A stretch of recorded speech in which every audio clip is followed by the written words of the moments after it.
सद्गुरुदेव भगवान की, गौरी शंकर भगवान की, नीलकंठ बाबा की, काशी विश्वनाथ भगवान की, राधा कृष्ण भगवान की, सियावर रामचंद्र भगवान की, हनुमंत लला की, लक्ष्मीनारायण भगवान की, बोलो साचे दरबार सत्य सनातन धर्म की, सद्गुरुदेव भगवान की जय जय श्री राधे। विघ्नेश्वराय वरदाय सुरप्रियाय लंबोधराय सकलाय जगद्विताय नागाननाय स्तुतियज्ञ विभूषिताय गौरीसुताय गणनाथ नमो नमस्ते। या श्री स्वयं सुकृतिनां भवनेश्वलक्ष्मी पापात्मनां कृतधियां हृदये सुबुद्धि श्रद्धा शतां कुलजनः प्रभवस्वलज्जा तां त्वां नतास्म परिपालय देवि विश्वं।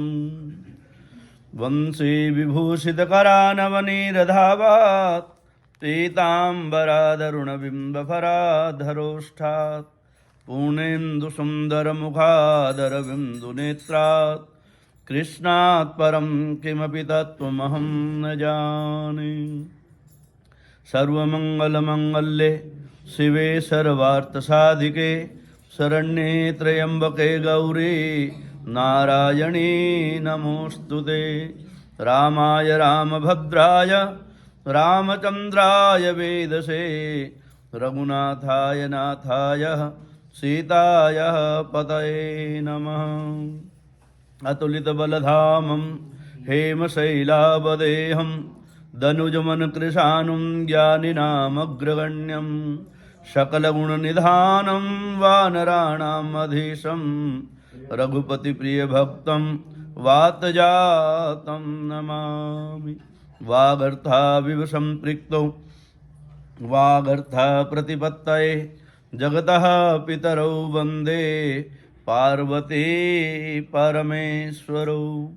शान्ताकारं भुजगशयनं पद्मनाभं सुरेशं विश्वाधारं गगनसदृशं मेघवर्णं शुभांगं लक्ष्मीकान्तं कमलनयनं योगिविर्ध्यानगम्यं वन्दे विष्णुं भवभयहरं सर्वलोकैकनाथं।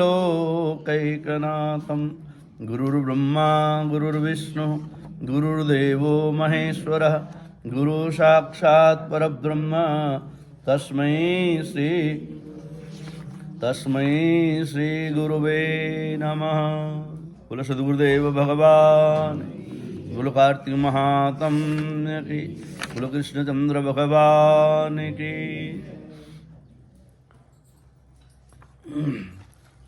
माता शारदा की कृपा लिखूं भाव अनमोल, कार्तिक महात्म का कहूँ चौथा अध्याय खोल। बोल कृष्णचंद्र भगवान की।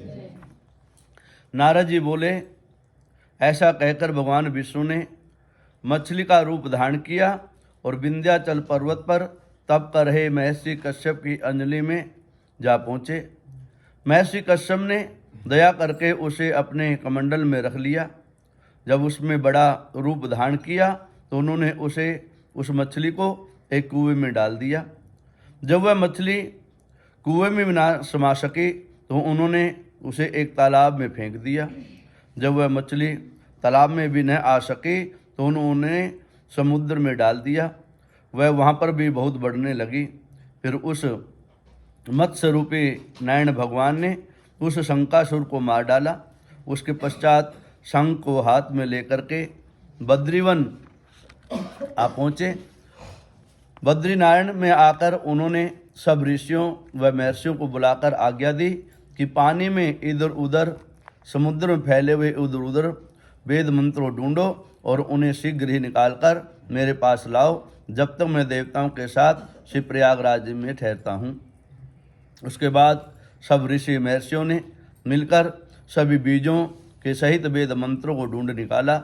उन वेदों में से जो जो भाग जिस ऋषि को मिला वह उसी के नाम से हो गए। उस भाग में उसी दिन से वह ऋषि कहलाने लगे। सब वेदों को लेकर ऋषि महर्षि प्रयागराज जी में आ गए और उन्होंने वे सभी भगवान विष्णु व ब्रह्मा जी को समर्पित कर दिए। ब्रह्मा जी वेदों को पाकर बड़े प्रसन्न हुए। उन्होंने देवताओं और ऋषियों के साथ अश्वमेध यज्ञ किया। यज्ञ के अंत में देवता, गंधर्व, यक्ष, नाग भगवान विष्णु को दंडवत करके प्रार्थना करने लगे। देवताओं ने कहा, हे देव, हे नारायण, हे जगन्नाथ, हे प्रभु, हमारी प्रार्थना सुनिए। हम लोगों के हर्ष का समय है, खुशी का समय है, इसलिए आप हमें ऐसा वरदान दीजिए। नष्ट हुए वेद पुनः श्री ब्रह्मा जी को प्राप्त हो गए। हे लक्ष्मीपते, आपकी अनुकंपा से हम देवताओं को का यज्ञ भाग में मिल गया। यह स्थान आपके प्रसाद से आज पृथ्वी भर में सर्वप्रधान, पुण्य को बढ़ाने वाला, मुक्ति तथा भक्ति को प्रदान करने वाला हो, ब्रह्म हत्या आदि पापों का नाश करने वाला हो, परम पवित्र और अक्षय फल को देने वाला हो, यह वरदान हमें प्रदान कीजिए।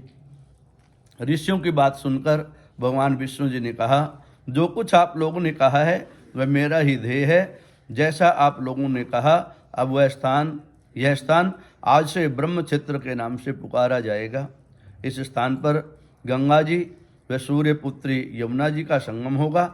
मैं श्री ब्रह्मा जी के सहित यहाँ पर निवास करूँगा।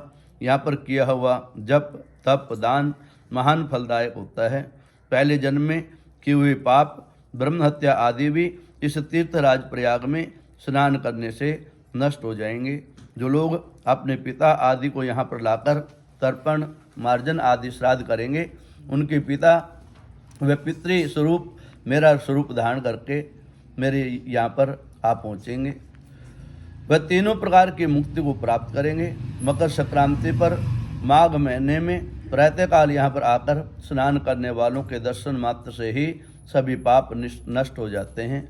ठीक उसी तरह जिस तरह सूर्य के तेज से अंधकार का नाश हो जाता है। हे मुनीश्वर, मेरे वचन ध्यान से सुनिए। मैं सर्वत्र व्याप्त रहता हुआ भी हमेशा बद्रीनारायण में निवास करता हूँ। सैकड़ों वर्षों तक किसी दूसरे स्थान पर तप करने का जो फल मिलता है, वही फल यहाँ पर एक दिन में मिल जाएगा।